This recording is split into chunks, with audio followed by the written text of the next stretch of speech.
Hello, Namaskara to all my friends and family.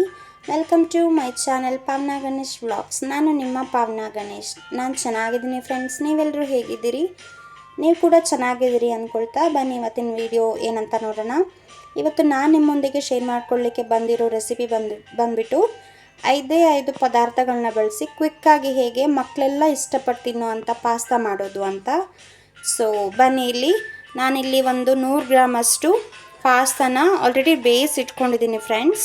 ಉಪ್ಪಾಕಿ ಒಂದು 10 ನಿಮಿಷ ಬೇಯಿಸಿ ನೀರೆಲ್ಲ ಇಳ್ಕೊಳ್ಳಿಕ್ಕೆ ಇಟ್ಕೊಂಡಿದ್ದೀನಿ ಇಲ್ಲಿ ಕ್ಯಾರೆಟ್ ಹಾಗೆ ಬೀನ್ಸನ್ನು ಉದ್ದುದ್ದಕ್ಕೆ ಕಟ್ ಮಾಡ್ಕೊಂಡಿದ್ದೀನಿ. ಹಾಗೆ ಇವತ್ತು ನಾನಿಲ್ಲಿ ಬಳಸ್ತಿರೋ ಮಸಾಲ 1 2 3 ನೂಡಲ್ಸ್ ಅವ್ರದ್ದು ಈ ಮಸಾಲಾನ ಬಳಸ್ತಾ ಇದ್ದೀನಿ. ಹಾಗೆ ನಮಗಿಲ್ಲಿ ಬೇಕಾಗಿರೋದು hot and spicy tomato sauce. So ಬನ್ನಿ ಫ್ರೆಂಡ್ಸ್, ನೆಕ್ಸ್ಟ್ ಸ್ಟೆಪ್ ಏನಂತ ಹೇಳ್ತೀನಿ. ಫ್ರೆಂಡ್ಸ್, ನಾನಿಲ್ಲಿ ಮೊದಲಿಗೆ ಒಂದು ಪಾತ್ರೆ ಇಟ್ಕೊಂಡು ಒಂದು 2 ಟೇಬಲ್ ಸ್ಪೂನಷ್ಟು ಎಣ್ಣೆನ ಕಾಯೋದಕ್ಕೆ ಇಟ್ಕೊಂಡಿದ್ದೀನಿ. ಎಣ್ಣೆ ಚೆನ್ನಾಗಿ ಕಾದಿದೆ. ಇವಾಗ ನಾವು ಮೊದಲೇ ಕಟ್ ಮಾಡಿ ಇಟ್ಕೊಂಡಿರೋಂಥ ಕ್ಯಾರೆಟ್ ಹಾಗೆ ಬೀನ್ಸನ್ನು ಇದರಲ್ಲಿ ಹಾಕಿ ಚೆನ್ನಾಗಿ ಫ್ರೈ ಮಾಡ್ಕೋಬೇಕು ಫ್ರೆಂಡ್ಸ್.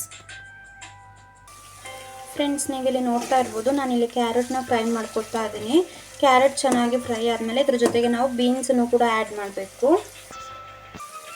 ಫ್ರೆಂಡ್ಸ್, ಇಲ್ಲಿ ಕ್ಯಾರೆಟು ಸ್ವಲ್ಪ ಬೆಂದಿದೆ. ಇದ್ರ ಜೊತೆಗೆ ನಾನೀಗ ಬೀನ್ಸ್ ಹಾಕ್ಕೊಳ್ತಾ ಇದ್ದೀನಿ. ಇದೆರಡನ್ನು ಚೆನ್ನಾಗಿ ಎಣ್ಣೆಲ್ಲೇ ಬೇಯಿಸ್ಕೊಳ್ಳೋಣ.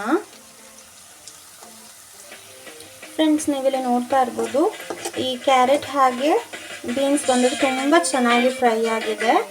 ಇದಕ್ಕೆ ನಾವೀಗ ಮೊದಲೇ ತೆಗೆದಿಟ್ಕೊಂಡಂಥ 1 2 3 ನೂಡಲ್ಸ್ ಮಸಾಲ ಇದೆಯಲ್ಲ ಅದನ್ನು ಆ್ಯಡ್ ಮಾಡ್ಕೊಳ್ಳೋಣ. ಗ್ಯಾಸನ್ನು ಸಿಮ್ಮಲ್ಲಿ ಇಟ್ಕೊಳ್ಳಿ ಫ್ರೆಂಡ್ಸ್. ಹಾಗೆ ಇಲ್ಲಿ ನೀವು ಮೊದಲೇ ಉಪ್ಪನ್ನು ಹಾಕೊಳ್ಳಿಕ್ಕೆ ಹೋಗಬೇಡಿ. ನಾವು ಯೂಸ್ ಮಾಡ್ತಿರೋ 1 2 3 ನೂಡಲ್ಸ್ ಮಸಾಲದಲ್ಲೇ ಸಾಕಷ್ಟು ಉಪ್ಪಿರುತ್ತೆ. ಮೊದಲು ಅದನ್ನು ಹಾಕಿ ಆಮೇಲೆ ನಿಮಗೆ ಬೇಕಿದ್ದರೆ ರುಚಿಗೆ ತಕ್ಕಷ್ಟು ಉಪ್ಪು ಆ್ಯಡ್ ಮಾಡ್ಕೊಳ್ಳಿ. ಅದು ಅಲ್ಲದೆ ನಾವು ಸಾಸ್ ಕೂಡ ಇಲ್ಲಿ ಯೂಸ್ ಮಾಡ್ತಿದ್ದೀವಿ, ಅದರಲ್ಲೂ ಸಾಲ್ಟ್ ಕಂಟೆಂಟ್ ಇದ್ದೇ ಇರುತ್ತೆ. ಹಾಗಾಗಿ ಇಲ್ಲಿ ನಾನು ಯಾವುದಕ್ಕೂ ಉಪ್ಪು ಯೂಸ್ ಮಾಡ್ತಾ ಇಲ್ಲ, ಹಾಗೆ ಫ್ರೈ ಮಾಡ್ಕೊಂಡಿದ್ದೀನಿ. ಸೊ ಬನ್ನಿ ಆ ಮಸಾಲೆನ ಆ್ಯಡ್ ಮಾಡ್ಕೊಳ್ಳೋಣ. ಫ್ರೆಂಡ್ಸ್, ನಾನಿಲ್ಲಿ ಮಸಾಲೆನ ಆ್ಯಡ್ ಮಾಡ್ಕೊಂಡಿದ್ದೀನಿ. ನಿಮಗೆ ಇನ್ನೂ ಸ್ವಲ್ಪ ಸ್ಪೈಸಿ, ಇದರಲ್ಲೇ ಸ್ಪೈಸಸ್ ಇರುತ್ತೆ, ಸ್ಪೈಸಿ ಬೇಕು ಅನ್ನೋದಿದ್ದಲ್ಲಿ ಸ್ವಲ್ಪ ಬ್ಲ್ಯಾಕ್ ಪೆಪ್ಪರ್ ಪೌಡರ್ನ ಯೂಸ್ ಮಾಡಬಹುದು. ನಾನಿಲ್ಲಿ ಬ್ಲ್ಯಾಕ್ ಪೆಪ್ಪರ್ ಪೌಡರ್ ಯೂಸ್ ಮಾಡ್ತಿಲ್ಲ. ನಿಮಗೆ ಅವಶ್ಯಕತೆ ಇತ್ತು ಅಂದರೆ ಸ್ವಲ್ಪ ಬ್ಲ್ಯಾಕ್ ಪೆಪ್ಪರ್ ಪೌಡರ್ ಯೂಸ್ ಮಾಡ್ಕೊಳ್ಳಿ. ಇದು ಸ್ವಲ್ಪ ಚೆನ್ನಾಗಿ ಫ್ರೈ ಆದಮೇಲೆ ಇದ್ರ ಜೊತೆಗೆ ನಾವು ಮೊದಲೇ ಬೇಯಿಸಿಟ್ಕೊಂಡಿರೋಂಥ ಪಾಸ್ತಾನ ಆ್ಯಡ್ ಮಾಡ್ಕೊಳ್ಳೋಣ. ಫ್ರೆಂಡ್ಸ್, ಇಲ್ಲಿ ಪಾಸ್ತಾ ರೆಡಿಯಾಗಿದೆ. ಇಲ್ಲಿ ನಾವು ಕ್ಯಾರೆಟ್ ಹಾಗೆ ಬೀನ್ಸ್ ಹಾಕೊಂಡಲ್ಲಿ ಅದ್ರ ಜೊತೆಗೆ ನೀವು ಬೇಕಿದ್ದಲ್ಲಿ ಕ್ಯಾಪ್ಸಿಕಮ್ ಕೂಡ ಆ್ಯಡ್ ಮಾಡ್ಕೋಬೋದು. ತುಂಬ ಚೆನ್ನಾಗಿರುತ್ತೆ ಟೇಸ್ಟು.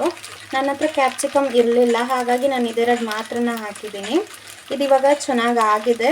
ಇದ್ರ ಜೊತೆಗೆ ನಾವು ತೆಗೆದಿಟ್ಕೊಂಡಿರೋಂಥ ಹಾಟ್ ಆ್ಯಂಡ್ ಸ್ಪೈಸಿ ಸಾಸು ಅದನ್ನೇ ಯೂಸ್ ಮಾಡಿ. ಟೇಸ್ಟ್ ತುಂಬ ಚೆನ್ನಾಗಿರುತ್ತೆ. Normal tomato sauce, tomato ketchup ಅದು ಯೂಸ್ ಮಾಡೋದು ಅಷ್ಟು ಟೇಸ್ಟ್ ಇರಲ್ಲ ಈ ಸಾಸ್ಗೆ ಕಂಪೇರ್ ಮಾಡಿದರೆ. ಸೊ ಇದನ್ನೇ ಯೂಸ್ ಮಾಡಿ ಅಂತ ನಾನು ಹೇಳ್ತೀನಿ. ನನಗಿದು ತುಂಬ ಇಷ್ಟ ಆ ಸಾಸು, ಟೇಸ್ಟ್ ಕೂಡ ತುಂಬ ಚೆನ್ನಾಗಿರುತ್ತೆ.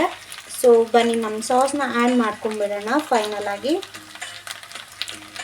ಸಾಸ್ ಆ್ಯಡ್ ಮಾಡ್ಕೊಳ್ಳೋಕ್ಕೂ ಮುಂಚೆ ನಾವಿಲ್ಲಿ ಗ್ಯಾಸ್ ಆಫ್ ಮಾಡ್ಕೊಳ್ಳೋಣ. ನಾನೀಗ ಸಾಸ್ ಆ್ಯಡ್ ಮಾಡ್ಕೊಳ್ತಾ ಇದ್ದೀನಿ ಫ್ರೆಂಡ್ಸ್.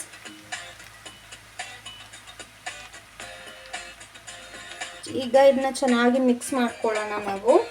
ಇಲ್ಲಿಗೆ ನಮ್ಮ ಬಿಸಿ ಬಿಸಿ ಪಾಸ್ತಾ ರೆಡಿ ಆಗಿದೆ.